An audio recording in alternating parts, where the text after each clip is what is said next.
Today, 7 p.m., call about PT. Forgetting to call a friend, 9. or homework for physical therapy, it's the little things he struggles to remember. I definitely have some trouble with short-term memory and like divided attention. I get distracted pretty easy.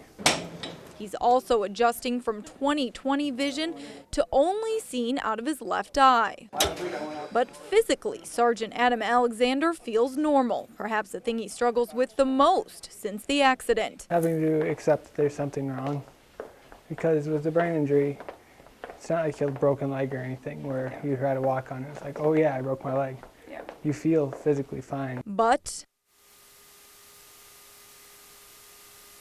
you can see the extent of the physical damage. The right frontal lobe of his brain missing. So you don't remember anything from that day? No, nothing at all. I have a feeling that if I did remember the details, it'd kind of haunt me. All Adam knows about what happened on November 10th is what he's been told, that while on a mission in Afghanistan, he was shot at by insurgents. The bullet hit his helmet and fragments went into his brain. Next thing I knew, I was in Bethesda. That's where Adam spent almost a month before heading to Minneapolis Veterans Hospital. He's made significant gains both neurologically and functionally.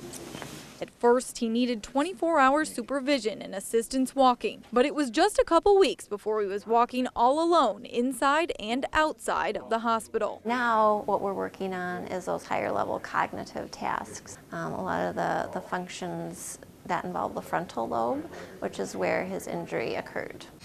The work is intense. A typical day for Adam will include sessions of physical, occupational, and recreational therapy. Your reaction time was 1.43 seconds, so that's looking really nice. A lot of work he does includes the things he enjoyed doing before the accident. His endurance has improved. His ability to pay attention has improved. But the road ahead isn't an easy one. Next, Adam will prepare to go back to Bethesda in May for a cranioplasty to repair his skull. He'll be able to function independently and do well, but will be using new tools and strategies to be successful.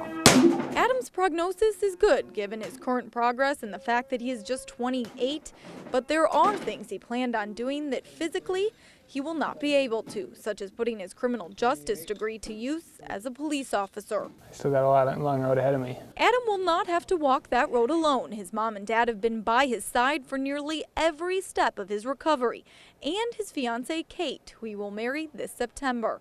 And Adam has set some short-term goals. I want to do a triathlon. I've always been a very active person.